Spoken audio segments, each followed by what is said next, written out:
All right. Hey, John, welcome. Hi, Welcome. Clark. How you doing? Good to see you. Yeah, you Uh, too. when we talk about raising for tier one VCs, I think first we should talk a little bit about, maybe what's the difference between just any old VC and when it tiers out and what are the advantages? Because obviously, like you're fighting against everyone wants a tier one VC. So what makes it worthwhile? And maybe you can explain a little bit of that to start. Yeah, it's a great question. Hey, everybody. Great to see you. Welcome to Buffalo Startup Week. For Clark and I to get to play leadoff batters to what I'm sure will be a great week with an awesome group of speakers. And, please, please, please make interactive fire questions and Q&A, all that kind of stuff. So, like the venture tiers, and this is something over the last like 4 or 5 years I've gotten to learn a lot about. And the tier ones are all like, and there's no list of these are the exactly who's tier one and who's not. It's pretty subjective at this point, but it's, to me, the tier ones are the brand name venture capital firms. They're the people that when you say their names, you're like, oh yeah, I've heard of those firms. I understand who they are. When you look at their portfolios, you're like, yeah, these are all companies that I've heard of. Oftentimes they have a long tenure of success with a bunch of blockbuster hits along the way. And I think this isn't meant to say the tier ones are better than the other VC firms, because I think the amazing thing over the last 5 years or so is there's so many different types of investors out there, from seed stage investors who are just passionate about helping early founders, find their way, up to, the tier ones who have very theme specific focus areas, where they see the future a certain way and they want to kind of pile their capital into those areas. So I think, in the early days, if you're thinking of building a company and thinking about being venture backed, just starting to do some research and starting to read content. Like the tier one venture firms especially publish a ton of content, and they're talking about what's important to them. They're talking about the companies that they have that are successful, why they're successful, the metrics that they care about. I think that can help you orient around which type of firm makes sense to you. And I know we'll talk a lot more about when and how to be worthy, but that's a short summary around the tier ones. Clark, anything to Okay. add there? Yeah. So I guess, well, I'm just gonna ask you questions. You're the expert. I'm just here to I'll fill in where I have color. But I I like wanted color commentary in these chats. It's fun. well, the interesting thing to me is I think that like all green money spends. And I think really the advantage, in my opinion, and we talked about this a little bit before we got started going, is that there's positive feedback loops to being in the name brand VC sphere, because people who are technologists who play the game, right? They are basically de-risking their time investment by following on where they believe a tier one has done due diligence or has a vision, right? And so as a technologist, when it comes to recruiting, right, like you have people who've played the startup game who know the value of equity at an early stage company that's backed by a tier one VC, has a higher percentage to yield. And so it creates this virtuous cycle where, if you have a tier one lead, then your rounds fill out faster. It's easier to get good talent. There's other, externalities that come along with it, right? I mean, isn't that like also one of the big benefits? Yeah, I mean, I think the VC is so a bit on tackle. So we raised a fairly sizable seed round in a few different phases. It's not like we went from nothing to tier one venture backed. And that part of the journey is as interesting as getting to the point where you have a chance to be tier one venture worthy. But when we got to that point, Bessemer actually invested in one of our later seed rounds, as well as led our Series A, and Andreessen led our Series B. Andreessen Horowitz led our Series B. So that's the bit of the backstory. And I think, we've seen this phenomenon on the talent side where it's not just the momentum that raising money shows. Obviously, you're acquiring customers, you're growing ARR, you're delivering value, and capital follows value to your customers, not the other way around. So venture, especially tier one venture capital, they bet where there's momentum. And I think like consistency of those bets, like one followed by another, just continues to reinforce momentum. And there are people in those ecosystems, like Andreessen Horowitz has 250,000 Twitter followers, something like that.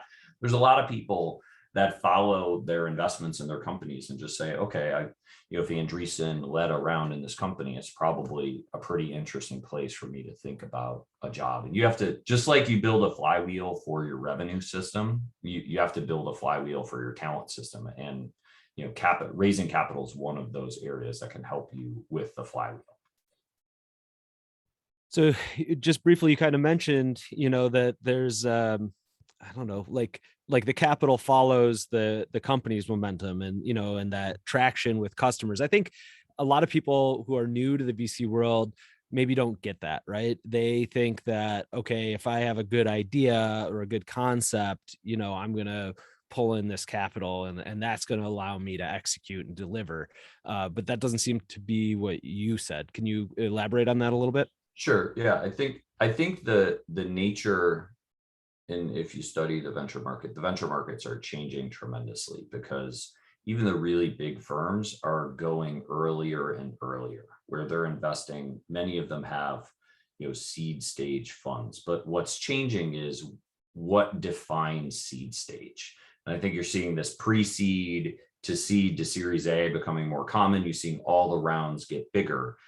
And the barriers to entry to build especially, and my area of expertise is in software, like B2B SaaS, building software companies. So this may not be true if you're thinking about building another kind of company, but the barriers to entry to build a software company are lower than they've ever been.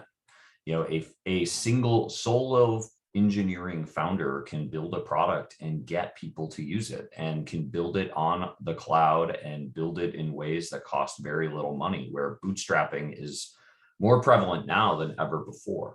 And I think what's amazing about that is you can get to, traction on a product before you have to think about going to get significant capital.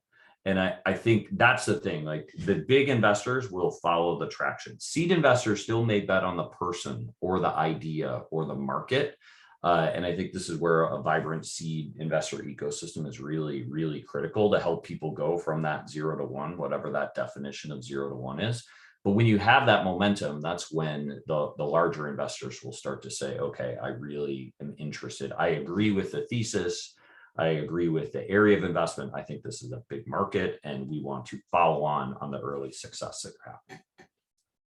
So with that, are there any kind of benchmarks, growth things that you would expect, a company that's going to break through into one of these tier 1 VCs to have, as far as growth or revenue? What do you see in the B2B SaaS place marketplace? Yeah, the growth curves are accelerating. And I mean, there's a couple really simple models that are out there that I think you can look at as like a benchmark to what world-class looks like. And there's one that was written by Sid, who is the founder and CEO of GitLab, and it's called the GitLab WOW model, which looks at how they tried to build their revenue curve over time. And then there's another one that I like, which is called the triple double double double, which was written by Niraj at Battery Ventures. And all those, the triple double double double is easiest to explain. So it says get to some version of scale as fast as possible. And for him, that definition of scale is 2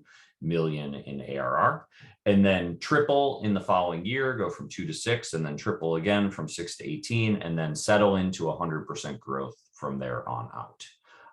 And that's, if you want to build $1 billion valued company over a 5-year period, you follow that model. It looks like a lot of what people have done before. I think in general, that line, and I'm a big fan of Sasser and Jason Lemkin specifically, he talks a lot about like going from 0 to $1 million in ARR is magic.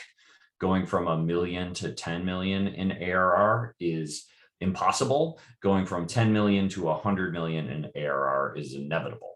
That is quoting him. And I think like that changes that definition of what that initial scale looks like. It's really that $1 million ARR point that I think is a good target zone. That's where I always encourage early stage kind of founder leaders to think about. But you want to get there fast. Like And I think, what does that mean? And like, revenue repeatability is so incredibly important to, if you want to build a real scalable venture-backed company. And I'll talk to a lot of founders who are like, hey, here's what I do. And when you kind of peel the onion back around their revenue stream, they're like, well, I do this for these customers, I do that for those, I do it this way for these people. And you end up, well, really, you're doing like 10 things for 10 different people.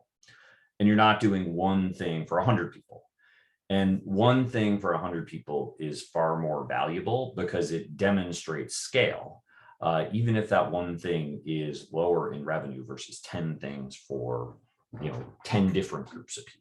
So I think that how you think about revenue repeatability in the early days, how you use revenue repeatability to get to some point of initial scale, likely $1 million in ARR, and then how you build a hyper growth curve from there on. I think those are some of the simple design principles that I thought a lot about.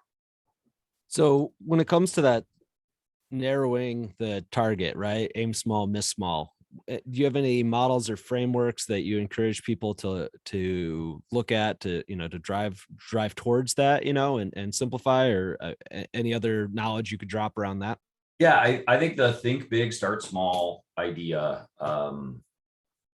is, and it's really, starting small is hard. Like, thinking big, you can think about markets, and you can think about, where are the dollars flowing, and then how do you start to decompose those markets? Like, cloud's a great example of this, where the clouds now have hundreds of services that are native, and in the future, there will be a multi-cloud equivalent of every first-party cloud service. I think, like, spreadsheets are another awesome example. In every vertical company, there's a spreadsheet that's critical. That is $1 billion SaaS company, if you solve that problem in that vertical and do it really well.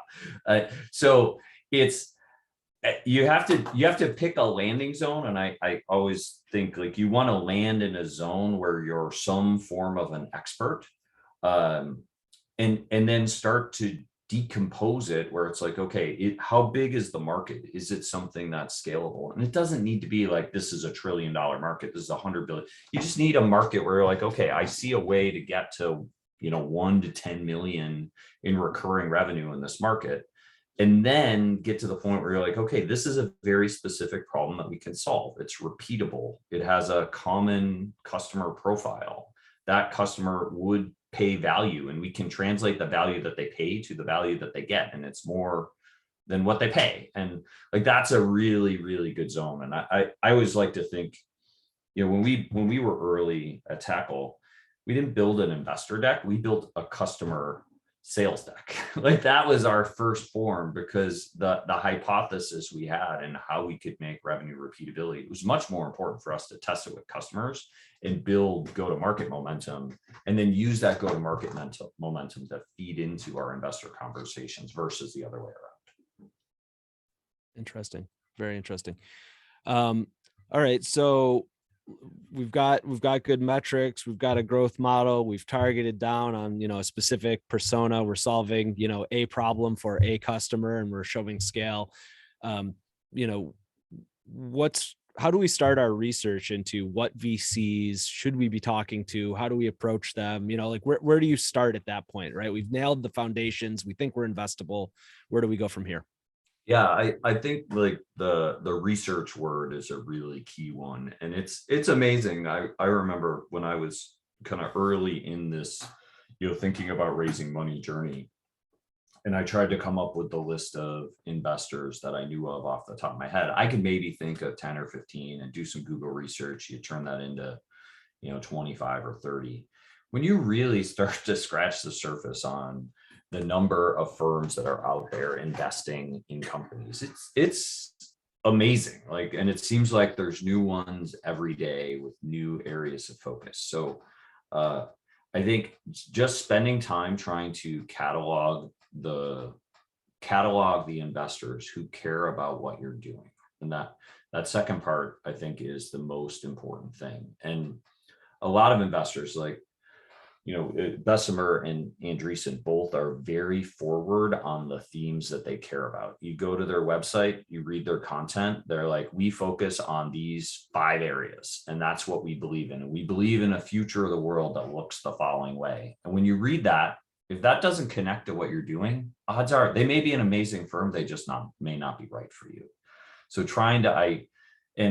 I think that goes beyond just looking at the firm. It goes to looking at the companies in the portfolio. Like when you look at the companies, one, do they align with the themes that the investor actually talk about? And 2, are they the kinds of companies that make sense for you to keep company with? Like if you're a healthcare life sciences SaaS company and you're in a firm that's 100% focused on data and DevOps infrastructure, like those are a mismatch. And it's not to say that that firm may not want to talk to you, because they probably would invest in businesses, good businesses with a variety of different focus areas. But it's one of those questions that you have to have. So I think starting to build the catalog and do the research, and doing that low and slow over time. You definitely want to do this far ahead of where you are. And then once you get your list, of who you want to talk to, you have to do the social network research around the best avenues into these places. And the better your story, the easier it is to find your way. And this goes back to build your business, build your metrics that will be exciting to investors, and then go talk to investors. If you're trying to do that the other way around, it's going to be really hard. So and inside, if you've never done this before, inside of all these firms, there's layers of resources, and those layers of resources effectively look something like people who are out scouting the market to look at all companies that are out there. They're either called associates or scouts, and those are people that show up in all kinds of ecosystems. They're constantly talking to founders. They're constantly looking for the next new thing. So then you end up with vice president level resources who haven't made partner yet, but have invested in a bunch of companies. Maybe they're not able to write the check on their own, but they're the ones that do that first level due diligence from the associates. And then the third layer are the partners, and the partners are the ones who all are empowered to write checks. And especially as an early company, getting to a partner can be hard. They may ignore you. Very likely they will. You can work your way through that system if you can find your way to talk to an associate. You just have to know the associate's never going to write a check. The check writing person is the partner. If you're having, and VCs are incented to talk to lots and lots of people. So, you'll be able to get conversations with associates, but you can't confuse yourself in that I'm talking to this amazing firm if you're not talking to the person who can actually write you a check. It's no different than selling something. If you're selling to a person who's not the economic buyer, you'll have a lot of great conversations, but they're never going to give you money. It's the same thing in the venture capital world. So you want to build your list of firms, do that research, start to build the social graph of how can I enter in a way that makes the most sense. Engage in those conversations long before you ever think you want to raise money. I would say a year is probably a year before you're thinking about initiating a process, and then build the relationships over time. And what building relationships over time looks like is communicating consistently and executing on what you said you were going to do. In those first conversations, if you say, we're going to go from $100K to $1 million in ARR in the next 12 months. We're going to build our team from 3 people to 10 people, and we're going to go from 5 to 50 customers. If you show up 6 months later and they wrote all those numbers down, and the next time they get on the phone with you, they're going to compare what you say to the numbers that you said from the very first conversation. You have to do what you say you're going to do. So I think, and then building consistently, if you show up for 2 calls over the span of a year and you consistently say, here's what we're doing, and you deliver on it, that builds the credibility for them to be like, okay, this is a real company. They're on to something. Let's promote you through the ranks in order to get to the group who would write a check. So do you manage that with like investor update emails as well, or do you keep it to just the calls where you have, when you're with the associates? It's a great question. I'm a huge believer in investor update emails. And I think one, it will force you in the early stage of your company to look at what's happening, set some goals, and communicate them to people to hold you accountable. Like in the early phase of your company may not have a board. You may have a handful of investors who maybe aren't even sure how they can help you. It was friends and family or people who were successful in other industries. But just building the muscle, like every quarter, I'm going to write it down. I'm going to talk about what we're trying to do, and I'm going to report out on how we did against that. It is incredibly important. So I think doing that, I never got to the point where I included all of the VCs on those emails. I would sometimes send them to them, but it was very,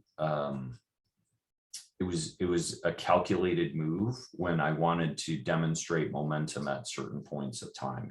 And I have heard of other founders or CEOs who have done that in a way that was really, really productive, because once you get to a certain point in momentum, the quantity of people who will want to speak to you will exceed your time and desire to be able to do that. And I think that's probably between 1 and 2.5 in ARR. The word will be out that, hey, there's something here. Not sure how big it is, but there's a company that got past the magic phase. We need to figure that out.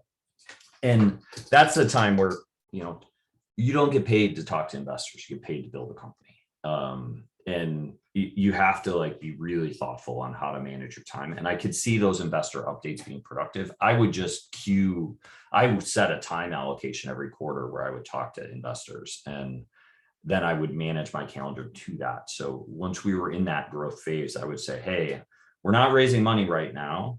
My next window to talk to you is 6 weeks from now. Let's schedule time on this day. And then I do 12 of those calls in one day. And it was far more productive for me. But I mean, trying to figure out that balance and flow for what works for you is important. Extremely disciplined. I just want to chime in. So anecdotally, right? I've talked to hundreds of early stage companies. The ones that commit to writing investor updates and stick with it month over month, quarter over quarter, year over year, have a higher success rate. And I don't know that it's because they are able to raise more capital because they're talking to more people, right? It's a very much a one-to-many exercise as opposed to one-to-one, or if it's just the accountability. But, for the audience, I think finding a good template and then building it for yourself and then making sure that you're sitting down, because again, I think it could even just be the retrospective of every month looking at what you've done, what you said you were going to do, and are you on track, right? It forces you to have the kind of discipline that John has demonstrated, where he's got a time block for talking to investors every 6 weeks or whatever. I think those things are really important. The other thing is I can't tell you how many times I've been working with founders on their raise, and they send out an investor update, and then immediately $30,000 or $50,000 worth of checks coming off of one email. Very worthwhile on an hour for hour basis when you're very early stage. Yeah, definitely. And those early, the early investors, and this leads to a conversation around a board where I looked at, in the early days, we started to communicate actively with our seed investors, but we also set up a board structure. So we had a 5-person board when we were a 2-person company. And that was, myself and 2 founders, and then 2 independent directors who came with very specific skills. One was a 2-time CEO, longtime venture investor, and then the other was a, Silicon Valley CFO. And none of us had those skills. So we're like, all right, we need to build a support group around us in the early days. And then beyond the investor updates, we started to do board meetings. And again, it forces you to plan. It forces you to think about what you're doing when you're doing it, and it forces you to report out on it. And I never looked at it like we were reporting to the board. I looked at it like it was the event in which we had to show up prepared. And that preparation, it's it's like training for a marathon. You probably could walk out your door and find your way to stumble through 26 miles. It might be painful and not pretty, but it will go much better if you spend 6 months preparing for that. So like those board discussions, I think also helped us build the muscle as we were thinking through things. And then we could use that time with them, not only to operationally look at what we were doing, but to plan strategically around where we were headed. So again, for the people that this is their first time through, when you talk about recruiting a board, did you write job descriptions for the different types of people you wanted on the board? How do you compensate them? What generally, like, how do you mechanically, operationally put that together? Yeah, it's a good question. So I had a mentor when I was an investor in Tackle, and Brian Dillon and I all worked together in the past, long history of relationship, and I leaned into helping advise the company and was on the board in the early days. And I think in the early days of companies, a lot of people say they want to help you and very few people do. And you want to be Classic. cautious around committing equity to people who say they will help you, because the people who really want to help you will help you independent of if there's anything in it for them. And whether that's like, I love Buffalo, it's a city of good neighbors, people here want to genuinely help people. But over time, like that could turn into something. So we focused there in the early days. And then from our board evolution, I just talked to someone who's going through this, was a little different because it just happened very naturally, organically. Our one board member was my mentor. And when I decided to take the CEO role, it was like, Leo, you've been my mentor for 3 years. I want you to continue in this role to help me learn how to become a CEO.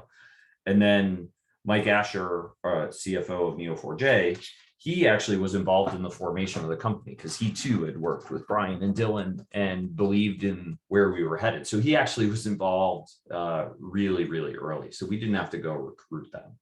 You do have to recruit early directors. You want to figure out, what do you need? Like, what don't you have? You and your founding team, what skills do you not have? And go find people who have those skills, and then try to figure out the appropriate form of equity compensation. If you're doing it early, it's probably going to cost you like between 0.5% and 1% of the company. It's a significant investment. But if you think about that on the long tail basis, getting the right people to support you early, and then making sure that they're willing to do the work with you. And that's probably not going to be full-time active work, but sometimes those phone calls and the 30 minutes with someone who's been through it 10 times can save you months of time and energy. I can't count the number of phone calls that I had with our 2 external directors that just saved us so much time and so much money in the early days. So I think getting those experts early, and we used our networks. So that's something, if you don't know those people, you're going to have to figure out how to get to know them. And you'll have to use networks to accomplish that. As you get bigger, like investors, so Bessemer ended up joining our board as our 6th board member when they led our Series A. They had observer rights during our seed round, which was all said we weren't changing the structure during our seed round. And then Andreessen joined our board for our Series B. And there's this dynamic of kind of board member versus observer. And for your A and B, you will have to give up a board seat. So when you're structuring a board, you want to consciously plan around that. And if you're building a board, it's good to maintain, company and independent control over your board.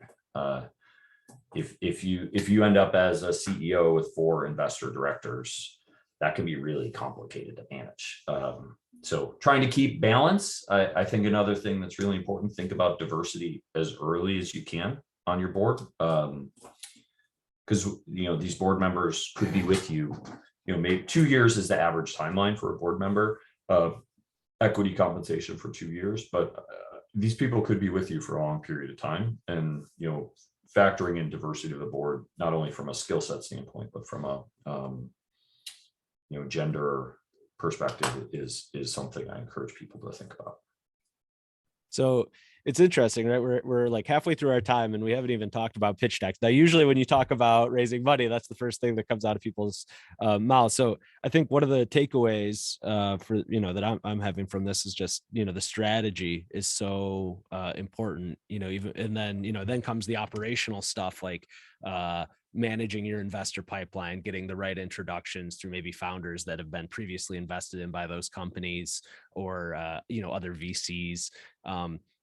So let's dig in maybe a little bit, tactically, right? When you're there, how do you think about, you mentioned having a sales deck first, but when you went to an investor deck, how did you approach that? Yeah. So we translated our momentum with the company into an investor deck. And a lot of what the investor deck has to be is, where will you be in the future? Investors are not buying the company you are today. They're buying the company you are 5 years from now. It's really hard when you're an early stage founder to, with conviction, say, here's where we're going to be in 5 years. So I think like that, the ability to, with confidence, say, and obviously the further out the time horizon, the fuzzier everything is, but with conviction, say, here's where we are, here's where we plan to go in the next 12 months, here's where we think we could go in the 2 years that follow that, and here's where stars and moons, like the big market, comes together, and if we're able to execute and be the one who's chosen, here's what that looks like. I think they're going to look for that, and having that nailed down before you ever think about talking to people, it is really important. So our first investor pitch deck, we probably made some mistakes in this because, we talked a lot about like people who could acquire the company. We talked a lot about like things that made sense to us to think about, but didn't necessarily make sense when you were talking to investors who wanted to think about a potential big story. So some of that comes down to, what kind of company are you trying to build? Like tier one investors are looking to back people who want to build big, enduring companies. And if it's okay to not want to do that, that's not a bad thing. Like there's lots of companies that get acquired, and that can be an amazing thing for all kinds of people. But again, it just gets back to like, what kind of company are you looking to build, and having those conversations as a founding team and making sure you're all aligned, and then starting to translate that into the story. Like, what is the story we tell our customers? How is that resonating with them? Once it resonates with them, what does that turn into from a kind of ARR North Star perspective? And then where are we going to go over time? And then what kind of money, if you take money, what are you going to do with the money to make that journey come to life? And being really specific about, short and midterm plans for capital. Like, we will use the following dollars to build the following teams that will have the following outcomes. And if you can do that, then I think people get much more excited. I think, in the earlier the phase of the company, the harder it is to be really metric driven. I hear my dogs growling, so they may chime in on this topic. It's harder. Oh, there they go. It's harder to be really specific on all of the metrics because your data set size is small. So you have to figure out what are the core metrics you're going to focus on that you can stand behind, and then grow your metric base as your business matures.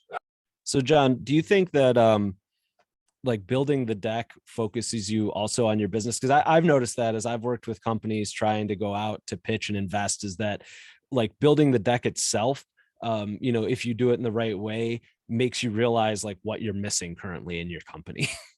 Yeah, 100%. I think building the story, and people are going to ask hard questions. And if you don't have the answers to hard questions, then you're probably not ready. And you don't need the answer to every question. Understand that it's early, and it's okay to say, yeah, we're still figuring that out. But I think testing that before you really like take it to market is important. So here's a fun question. Did anyone ever write you a check immediately after your pitch? Yes. Oh, you ruined it for me. Because I always tell people like your pitch meeting is to get you into diligence. I But should say, it's yeah, it's more in the seed investor stage that can happen. You won't ever get a check from a tier one venture firm right after the pitch. It's just impossible. The way that it works, if you ever get to that state, you build a relationship over time, and then it gets to the point where there's strong signals of, hey, we are really interested in what you're doing, and we're really interested in finding a way to be part of it. And then it's a discussion around what does that mean. And then, and this, I think the market around this is changing, where more people are trying to be preemptive with good companies. Yeah, these donuts. Welcome to remote for the win. More VCs are trying to be preemptive around great companies, which causes them to engage early. And if they're seeing the things that they like, to start discussions around what it could look like. Where 3 years ago, people would kick off a process with a very clear pitch deck and be like, all right, we're going to raise 2 on 10 or whatever the terms were at those times. Where now I think you see a lot more companies getting preempted. So is this the tiger phenomena? Can you dive into that a little bit? Yeah, so those who don't, like, there's these crossover funds, like Tiger is probably the most famous example, where they truncated the timeline for investment, and from conversation with an investor worthy company to money in the bank in a couple of weeks, where that might have been a 3-month process 2 or 3 years ago. And that's caused all of the venture firms to change the way that they operate in order to be able to go faster. And I think there's pros and cons of that. Like it is very useful to talk to investors to ferret out your business in detail, because they're going to challenge you on all the weaknesses, and that can help you get stronger. But again, in the spirit of, that's not super valuable when it comes to you building a company. It's you can waste a lot of time there, and that's the thing. I think the acceleration of velocity in the venture markets increases the focus around core metrics, because people can't take the time to really get to know you, which has positive and negative benefits. But you're seeing this velocity also play into valuations, as I think there was a article over the weekend from Redpoint Ventures talking about how 100x ARR is the new standard, which is crazy. Like I talked to investor a few weeks ago, and they're like, hey, 10 years ago it was 3x ARR. But velocity and just the understanding of the SaaS compounding business models, I think, are increasing prices tremendously. What impacts do you think that has long term for founders? Yeah, do you think we're going to see more down rounds? And I guess we should probably explain what is a down round, and because if you raise on these crazy valuations, then you can't hit them. Yeah. Right. Yes. Because they change the way they value companies or whatever, between round A and round C. How does that impact the market as a whole, I wonder? Yeah, I know. I think it's a great question. I think that personally, we've always raised off our board plan. Like we've never gone out and said, if we take this money, we're going to go do these crazy things. I think that's a really dangerous thing. We've always been like, what are we going to do? And then how do we get capital to support what we're going to do? Because we knew that what we were planning to do met the definitions of world-class from a tier one venture standpoint. But just that change, because it's really easy for people who want to give you a bunch of money to go invest it, for you to get excited about up and to the right. Like everyone's business model is up and to the right. They're really easy to build. They're really hard to do. So a down round is when you raise money at a valuation under a certain set of expectations, and then get to the point in the future where you need to raise capital again, and you haven't met the expectations of your round before. Which means you still may be able to get capital, and your business may still have significant value, but you would actually take capital at a lower valuation than you did the round before. And I think the big question with the phenomenon around like Tiger, for example, is, companies with very low ARR getting billion-dollar valuations. If they're not really smart with how they spend the money, they could get to the point where they don't have enough momentum to actually have a round that's greater than that in the future. And you can survive that, but it can be really tricky to navigate. So what do you think about all that? I think this is a space where you probably have some points of view. it's funny. I actually work almost exclusively with like pre-seed and seed stage companies. I like to take companies from, I have an idea and I have a couple customers and we've, demonstrated early product market, not even product market fit, but like we've demonstrated that there's an appetite for this thing, and getting folks to the point where they're able to hire the team to build themselves to the point where they could go raise, from an institutional round or a priced round. So it's almost like a different strategy in some ways, because it's so much more about the narrative storytelling, because you just don't have good data. And it really comes down to coaching founders, on how to be good leaders, right? And how to build good teams at that point. But I do think that there's a risk right now, that companies are raising way more than they should, and maybe I think that leads to people being just a little loose with the purse strings, right? And then all of a sudden, because if cash comes easy and is and is cheap, people take a lot of it. I mean, we could see how the university system over the last 20 years, how much pricing has gone up, and and the debt levels that is. I mean, there, it's similar in the VC markets with startups, I'm sure.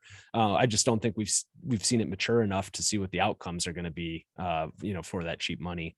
I mean, I guess we could look at the .com era, as maybe a precursor, but I don't think the conditions are the same. Yeah. Because again, like to your point earlier in the conversation, it's so easy to bootstrap now, because everything, all of your infrastructure scales, with your customer usage.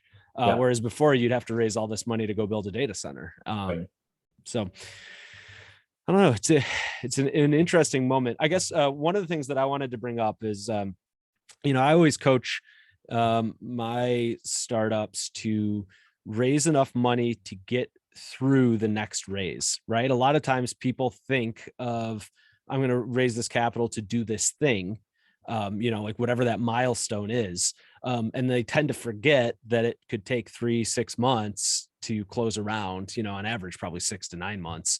And so they get to the point where they've completed the milestone, but now they don't have enough cash left to make it through the actual fundraise. And part of that's, it goes to, it's hard as a founder to be raising and building the company at the same time, so maybe you could talk about some of those balances as well.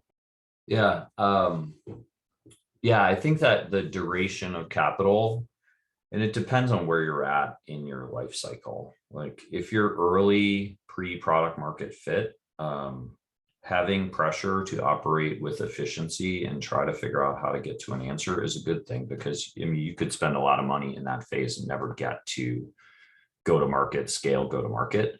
If you're in the scale go to market phase, the story is a little bit different, because you are going to continue to invest heavily in product, but you're going to focus on how do I make my product better and how do I layer capabilities onto my product that drive expansion. And then a lot of the investment's going to come into your go-to-market system, sales, marketing, customer success, partners, being the 4 key components of that. In the scale go-to-market phase, you have a pretty clear definition of unit economics, and you should. If you don't, you should figure one out. And when I say simple unit economics, if we hired a salesperson, we gave them $1 million quota, we understand what it takes to turn that $1 million quota into a happy customer that wants to grow with us.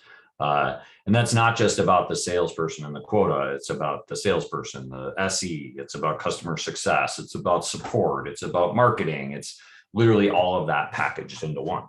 If you're at that point, then you can say, okay, here's what it takes for us to generate ARR, or our hypothesis around that, and we can increase the investment in those units to grow our ARR. So that's a pretty different phase. As far as like timeline, yeah, I think this, once there's like the war chest style thinking where more money equals more investment equals more product equals more customers equals more go to market, like that style. And then there's the, how do I make sure we have enough money to figure it out? We kind of always operated in like the further we got, the longer the timeline was, where in the early days it was 12 to 18 months, and then it got to like this 18 to 36 month window, and now we're in this like 24 to 48 month window. Just as you get bigger, your time horizon increases, as well as the kind of cost and impact of your bets. So and you don't want to like the money you raise early is the most expensive capital you'll ever take. Like your seed round to your Series A, like those are the most expensive rounds, if you get to some level of success. But at the same time, shorting yourself on capital in those phases can be incredibly difficult, because you don't have the ability to make the bets that you need to be successful. So I always think, like, build out what you think you need to be successful and then go figure out how to capitalize on that. And I do like that 18 to 24 month time horizon. All right, so we're at 46 after. If there's people in the audience who have questions, you can use the Q&A, you can use the chat. We'd love to answer your questions. You all came and joined us, and I'm sure there's some people who have ideas that they want to ask John about. So see somebody raising their hand. Fire it in the Q&A. I don't know if we can promote. Oh, there we go. Man, look it actually works. Hey guys, so Kevin over at Coaching Plus here. So one of the things that we have experienced is we got out to the market a little bit early for the long tail market, right? Like everybody knows this is like this sports performance company that's worked with professional teams, but the business model and mindset has always been to take what we do down to the fitness and gym space. Well, that did not materialize for the first 5 years of our existence. In the last 12 months or so, or 12 to 18 months, we've finally acquired that market. And now we actually, talk about unit economics. We actually have a model that you can go in and prove that can actually work, right? Like there's a little black box, you pour $1 into it and it turns into $3.50 at the other side. So it's a nice little thing, right? Well, the stigma that we're facing in our approach right now is people are like, okay, so did you pivot? And I can nod yes or no and say, sure, okay, we pivoted. Also, your company's kind of old. Like it took a while for you to get here. Those are the stigmas and the sticking points that we run into. How have you seen the conversation go in the idea of pivoting your business model and showing that it finally works, or a new model has arisen in the product that you have? Yeah, I think that the age question is an interesting one. I would, Clark mentioned storytelling. I think like so much of fundraising is storytelling, and how you can never tell. It's like a movie to a book. Like the movie never represents everything that's in the book. It's impossible. And the trailer for the movie never represents everything that's in the trailer. Like you have to get to what's the trailer length story around your book that's motion picture worthy. And it doesn't have to be all of the details. And I think you can tell a story around your evolution, where everything you did led you to this point that you always thought would be there. And it was about market timing, right? Like the market timing changing, or the dynamics of the market changing, weren't you being around for a long time. It's like you were there at the perfect time. And I think thinking about the story and how you spin it, because if people believe and you put $1 in and you get 3.5 out, and it took you 5 years to get there, but they see a way for you to do that 1,000 times over to build $1 billion company, they're not going to care that it took you 5 years. They're going to be excited about where you are. Yeah, just to follow on with that, John, that's one of the things that when I'm talking to early stage, idea stage companies all the time, it's that, you can go look up Guy Kawasaki's pitch deck and all these other things, but like almost every time I see a pitch deck template, it's from an investor, and they tell you the facts they want to hear, but they tell you nothing about constructing the narrative around those facts, right? And that's really, in my experience, the difference. Obviously, like your metrics are important, but at like really early stage, it's about painting a picture that people believe in. And that changes over time. I mean, I can tell you from experience that a Series B, Series C, Series D deck looks completely different than a very early stage deck in what's expected, and the kind of vision that you're portraying. But I think the narrative is still a key component. You have to show that vision of where the company is going over the next, 18 or 24 months, and why now is the perfect time to invest.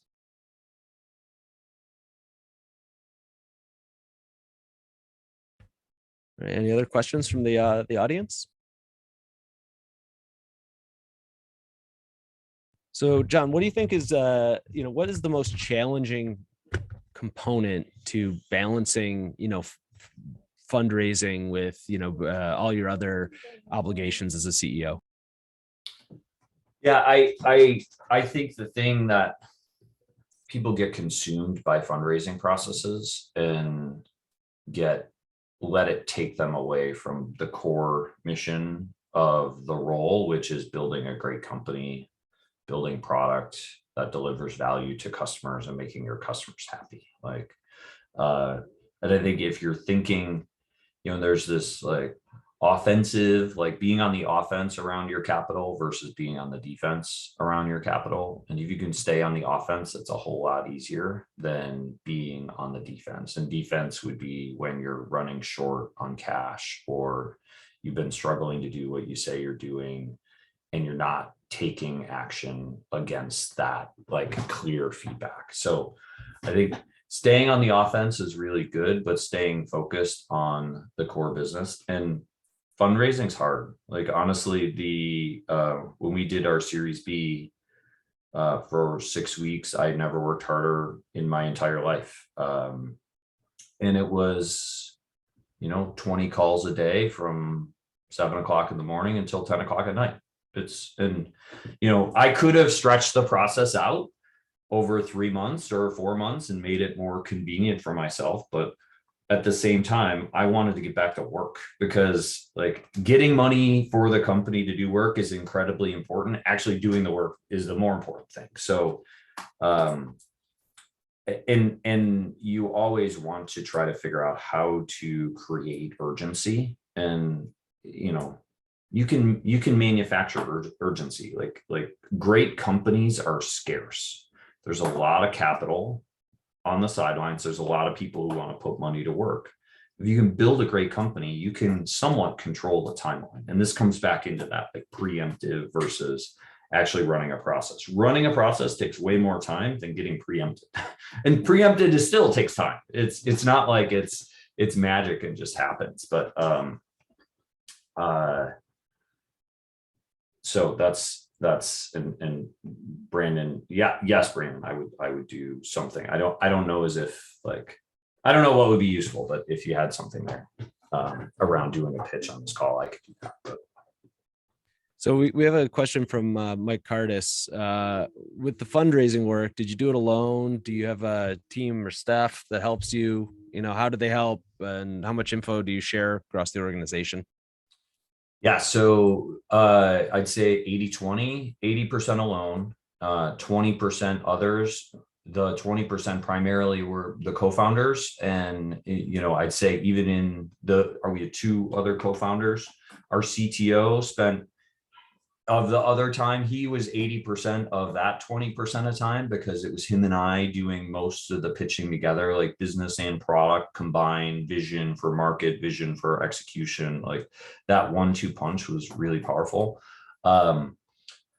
outside of that, we tried to keep the team very focused. Like your company and your team being distracted by fundraising is a terrible thing when you want them executing. Like, so you really have to think about how to communicate enough to make sure people know what's happening at a high level, but not communicating so much that they get distracted from the core mission. Like if you don't have a system set up where as a CEO, you can take a step away in order to partner with, venture capitalists to figure out what that looks like, that can be detrimental to your company because you're kind of putting the company on autopilot for a period of time while you go raise money. And that's not the best idea. So can you talk to us a little bit about securing a term sheet? How did that work for you in your experience? Were you able to get a term sheet out of the gates, or was it your 10th pitch? How did you approach that? And then how do you decide if it's one that you want to work with? Yeah. So the priority algorithm for me has always been the following. I'll start there and I'll work my way back to term sheet. Who is the partner that you will work with? So specifically the person that will land on your board, you're getting married to that person. You'll be together for the next decade. And you want to make sure that's a person that you want to work with and you understand what they bring to the table and how they complement you beyond just capital. So I always start partner first, firm second. When you look left and right at the portfolio, is this the kind of company that you want to keep? And what will they actually do to help you? And that definition, like everybody says, we're going to help you. We're going to help you hire people. We'll help you sell things. We'll help you get connected with great people. Like everyone says the same things. What are they actually going to do? And what resources do they have to back that up? I think understanding that from a firm perspective is really important. Number 3 is valuation. Obviously, everybody always wants a great valuation. You want your valuation to be fair. You want it to be fair for you, fair for your investors. Everyone should win. Like there's times to optimize for valuation. Traditionally, in the earlier phases, that's not when you want a great valuation. You don't want to like be number 1 from a valuation standpoint for your stage of company, unless you're really, really, really confident that you can live up to those expectations. So that, as far as getting a term sheet, we have had the great fortune of getting preempted a bunch of times, which is awesome and simplifying. When we did run a process, we talked to probably a group of 20 people, but we had talked to those people over a longer period of time. And then you start to filter down. You have to narrow it down, because if you try to get 20 people to all give you a term sheet, you're going to waste so much time. So I always took the approach of like, let's just let natural selection play out. And you'll get to the point where there's, 5 people really interested. And then you're trying to work out, are you going to set a timeline where everyone has to respond and send you term sheets? Or a lot of times people will be proactive and try to like grab ball control by sending you something in order to get you to engage. But if you go back to your priority algorithm, you're going to know who you want to work with. It's and why. And I think like getting to that point where you're like, here's who I want to work with and why, and being transparent about that and being like, hey, we feel like you want to work with us and vice versa. Let's figure out something that works for everybody. Changes the dynamics of the process. Awesome. Well, I think that's about our time. So John, I really want to thank you for joining us for Buffalo Startup Week. Thanks to all our audience and Brandon for hosting. This has been great. And I learned a lot. I hope everyone else did. Thank you, John. Yeah, happy to share some battle scars along the way, and keep going. The ecosystem's rocking, and it's great to see. Thanks, everyone. Thank you. Thanks, Clark.